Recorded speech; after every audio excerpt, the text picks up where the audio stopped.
Hello students, I am Dr. Pooja Mehta from Indir Kumar Gujral, Punjab Technical University, Kapurthala, Punjab. Attitude of employees is very important for management because of its influence on the behavior. Bringing about the desirable change in the attitude and values of the employees is the biggest challenge for the management. This module will focus on understanding various theories underlying the procedure of changing the attitude and various forces that promote the change and also the forces that hinder the change. Dear students, now we are going to discuss theories of attitude formation. How do attitudes develop and how do attitudes change? To answer this question, a number of theories have been postulated by various psychologists. These theories explain the process of attitude formation and change. Based on the psychological process involved in understanding the attitude formation and change, these theories can be categorized into three categories: cognitive consistency theories, functional theory, and social judgmental theory. Now we will discuss cognitive consistency theory. These theories assume that people seek consistency between their attitudes and behavior. Human beings usually endeavor to reconcile their divergent beliefs, attitudes, and behavior to attain consistency and to appear more rational. Any inconsistency leads to discomfort, anxiety, and tensions. Therefore, forces are initiated to return an individual to the state of equilibrium, where attitudes and behaviors are consistent. This can be done by either altering the attitude or by developing rationalization for the discrepancy. In brief, we can just say that all consistency theories focus on inconsistencies which occur between beliefs, attitudes, and behavior. A few important consistency theories are balance theory, Albelson's extension of balance theory, and congruity theory. Firstly, we will discuss balance theory. Balance theory of attitude was given by F. Heather. This theory focuses on consistency in the judgment of other persons and the issues that are linked with some form of relationship. According to this theory, three elements, the person, the other person, and the impersonal entity, are involved in the process of attitude formation. Between these three elements, two basic types of relationships, sentiment relationships and unit relationships, exist. Sentimental relationships include sentiments involved between the elements, and unit relationships describe that the two elements are perceived as together. Both sentiment relationships and unit relationships can be either positive or negative. Dear students, please look at the exhibit given here. This exhibit clearly explains that the three elements, the person, the another person, and the impersonal entity, they are related with each other with the help of two relationships, sentiment relations and unit relations. Sentiment relations and unit relations both are of positive type or of negative type. Dear students, having seen the exhibit, we can say that this theory explains that generally people tend to perceive other persons and the objects linked to them so that state of balance is obtained in the system.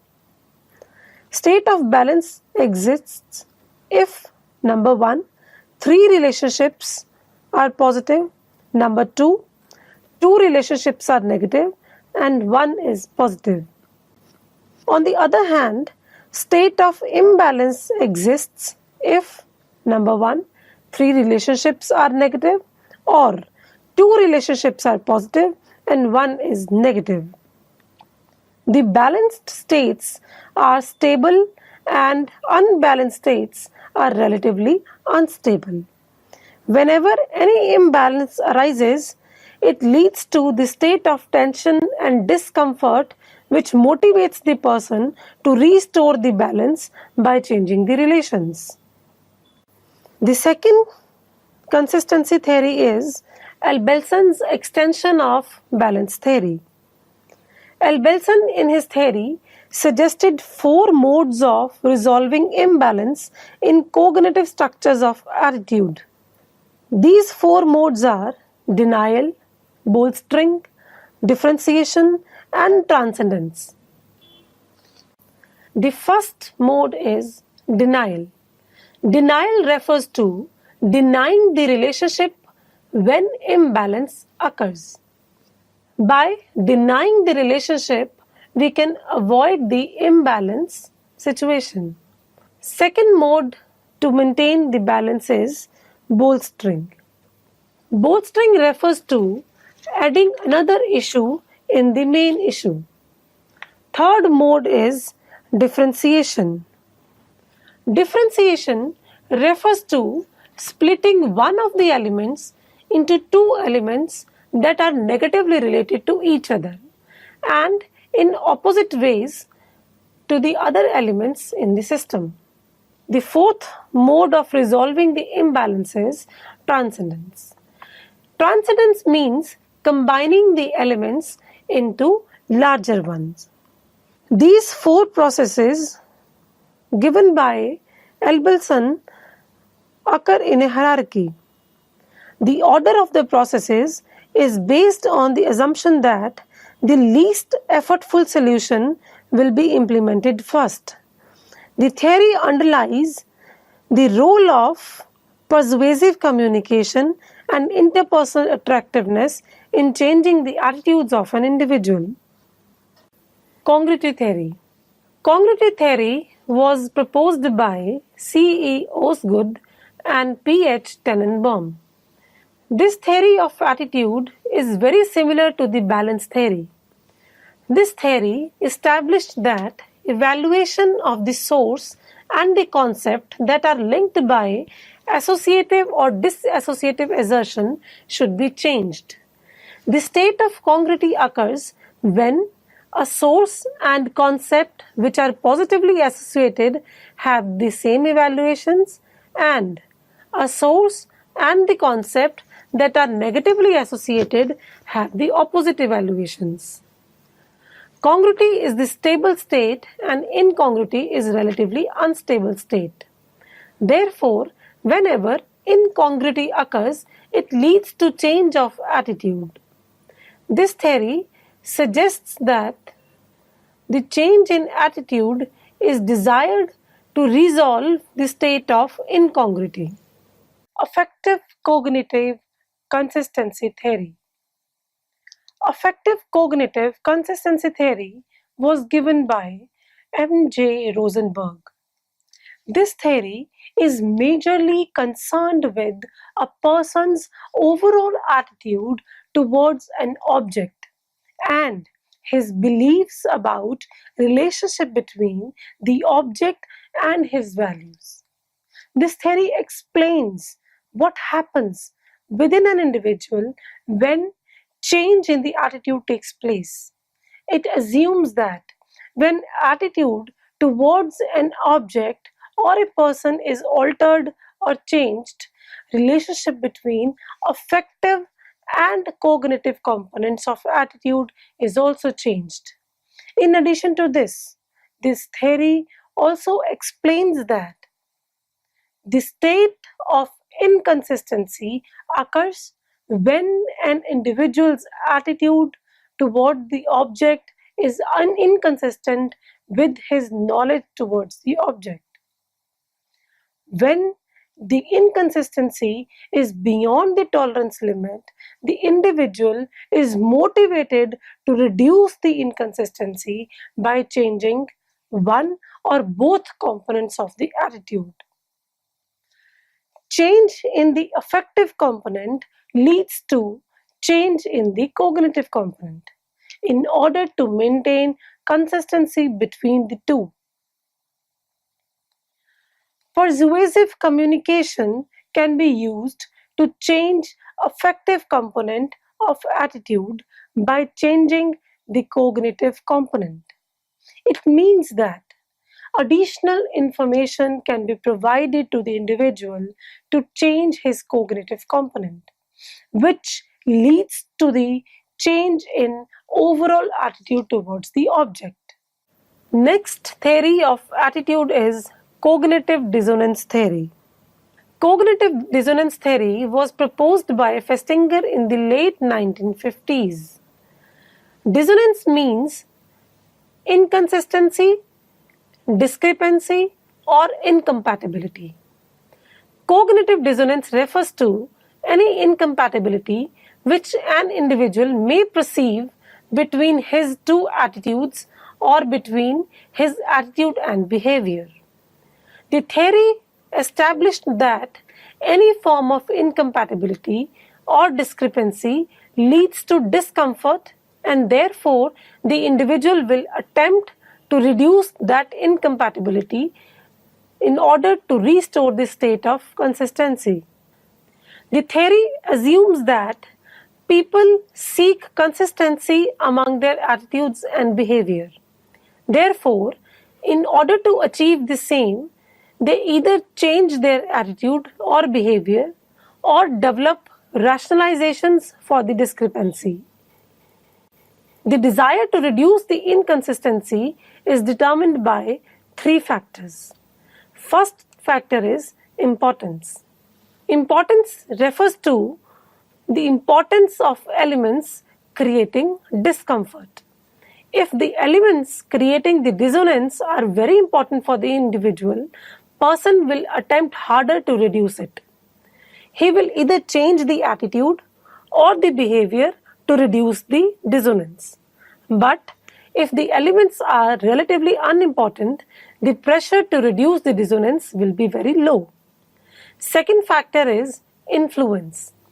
It refers to the degree of influence an individual believes that he has over the elements. If the individual perceives that dissonance is due to the factors which are under his control, he will try to reduce it. But if he believes that dissonance is beyond his control, he will less likely to reduce dissonance. The third factor is rewards.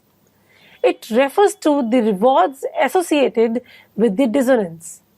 High rewards associated with high dissonance tend to reduce the tension inherited in the dissonance. The next theory which we are going to discuss is functional theory. Functional theory of attitude focuses on the need for understanding the purposes or functions of attitude. Attitude serves different functions for different individuals or for same individual but in different situations. The theory assumes that every individual has personal need for changing the attitude. Therefore, an understanding of functions served by the attitude is important in selecting the procedure to change the attitude. Another alternative approach to functional theory of attitude was given by Kellman. He proposed three processes for attitude change. These three processes are compliance, identification, and internalization. This theory focuses on the types of social relationships that occur in social influence situations. Compliance. Compliance occurs when attitude is formed or changed in order to gain a favorable impression from another person or a group. Identification. Identification occurs when a person forms or changes the attitude that helps him establishing or maintaining a self-defining relationship with the influencing agent. Internalization. Internalization means adopting a particular attitude because it is congruent with one's overall value system. Social judgment theory. This theory was originated by Sherif and Hovland. The theory explains that how a person's existing attitudes distort attitude towards some other objects and how these judgments mediate the process of attitude change. In simple words, we can say that a person's initial attitude towards an object provides standards or reference points against which he evaluates other opinions. These views of attitude can be defined in terms of attitudinal continuum, which is comprised of latitudes. Latitude of acceptance provides the range of opinion which are acceptable for an individual and can best describe his own stand. Latitude of rejection provides the range of opinions which are objectionable for an individual.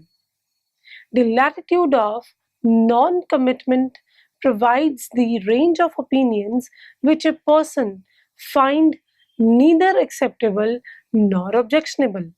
Therefore, this theory applies the principle of judgment on the process of attitude change. Dear students, now we will discuss formation of attitudes. Attitudes are not inherited, but they are acquired over a period of time. Individuals acquire attitudes from various sources.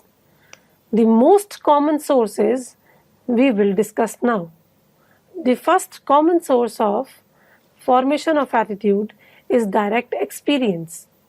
Individuals' own direct experiences, whether favorable or unfavorable, towards an object or a person are the major source of attitude formation.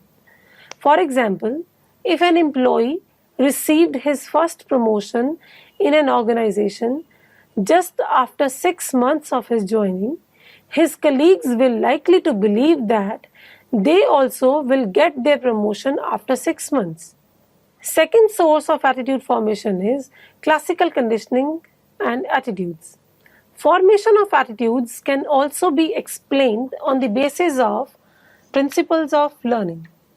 Classical conditioning principle of learning explains that people tend to develop an association between various objects and emotional reactions accompanying them.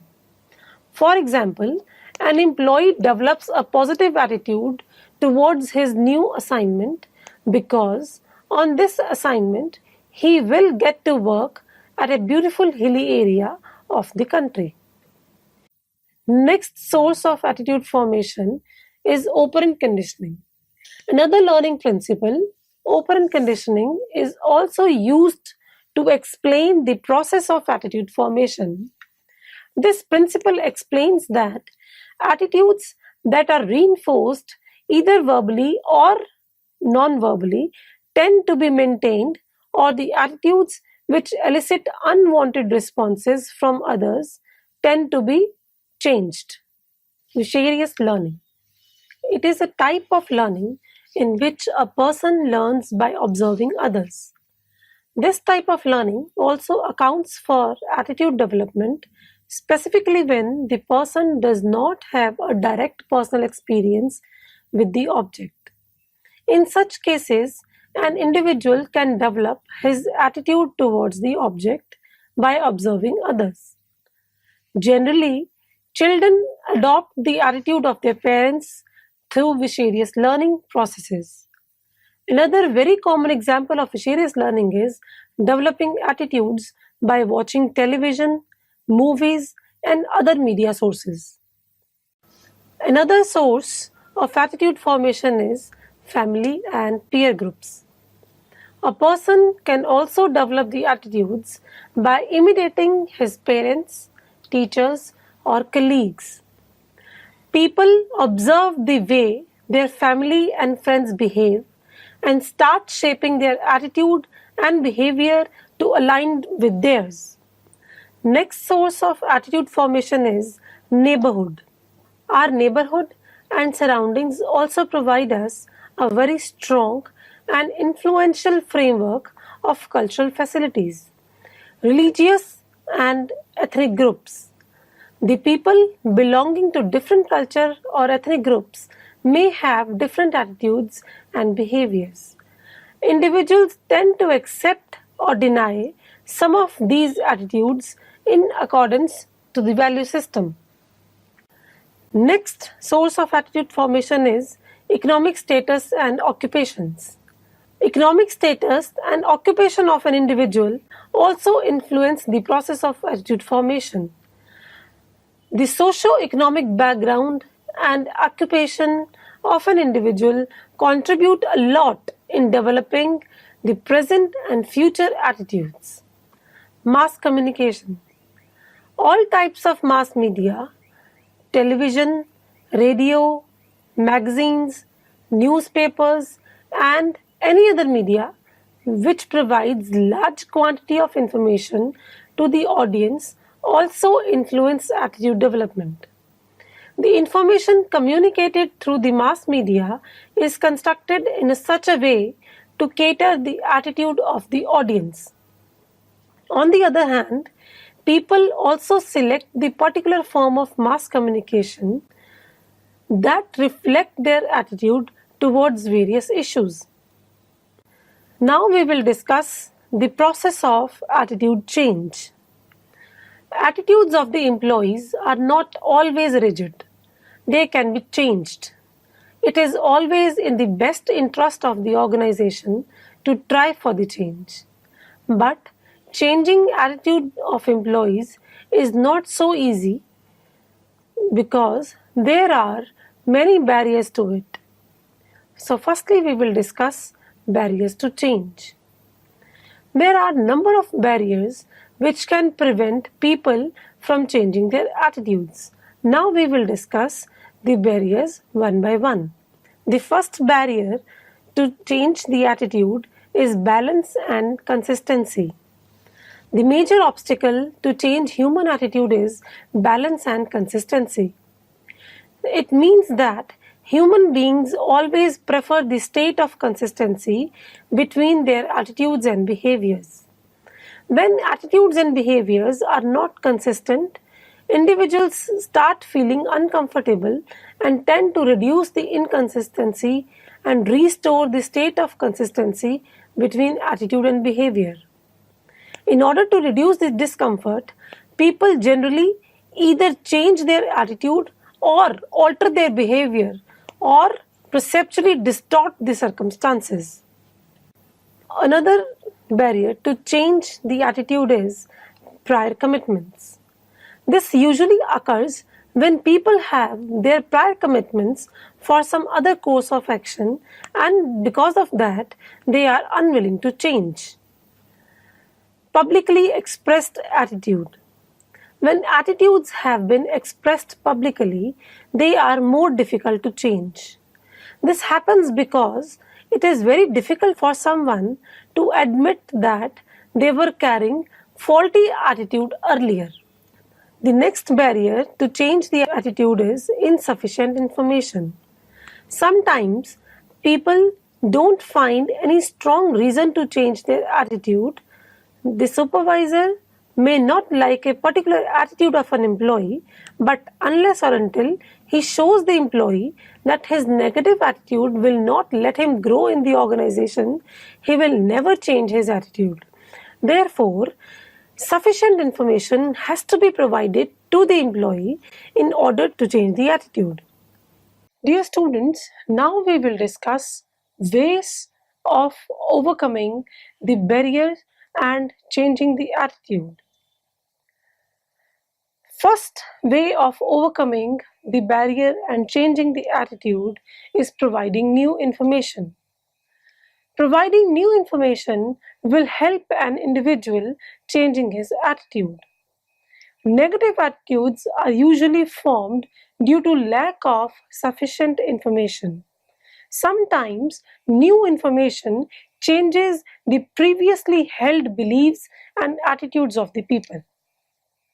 For example, generally, workers become prejudiced and hold negative attitude towards intentions of the management.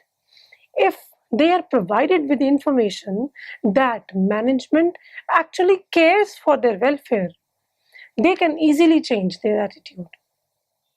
The another method of changing the attitude is use of fear.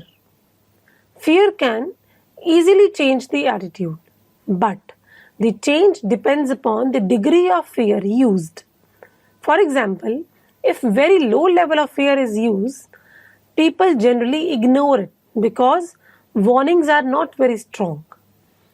If moderate level of fear is used, people tend to change their attitude because they get aware and conscious about the situation. If very high degree of fear is used, people again tend to reject the message because warnings are too threatening that they are very difficult to believe. Influence of friends and peers. Attitudes can also be changed if friends or peers of an individual persuade him to change. But such change also depends upon the credibility of the person persuading to change. Peers with very high credibility can significantly exercise their influence than those who have low credibility. Another way of changing the attitude is co-opting approach. This means that involving the people who are dissatisfied with the situation can improve the situation. Another method of changing the attitude is by having training sessions. Use of training sessions can also change the attitude of employees. During training sessions, sharing and personalizing the experiences and practicing new behaviors can stimulate the attitude change among the employees. Now we will discuss types of attitude change. The change in the attitude can be classified into two categories: congruent change and incongruent change. Congruent change. This change involves changing the attitude in the same direction, but intensity of the feeling is reduced. For example, if you dislike your colleague, the feeling of disliking may prevail, but intensity or degree of disliking will be reduced. Second type is incongruent change. Incongruent change involves change in the direction of attitude itself from negative to positive or vice versa towards an object or a person. So students, let us now summarize.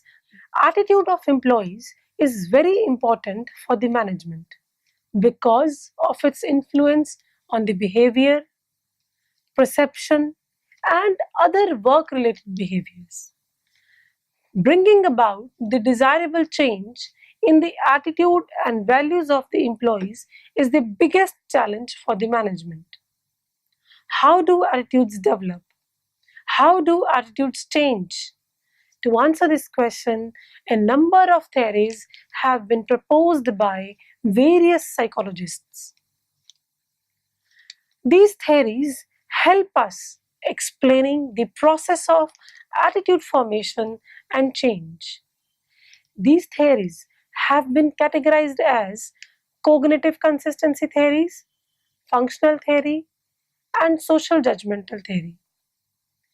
These theories assumes that people seek consistency between their attitude and behavior. People endeavor to reconcile their divergent beliefs, attitudes, and behavior to attain the consistency and to appear more rational.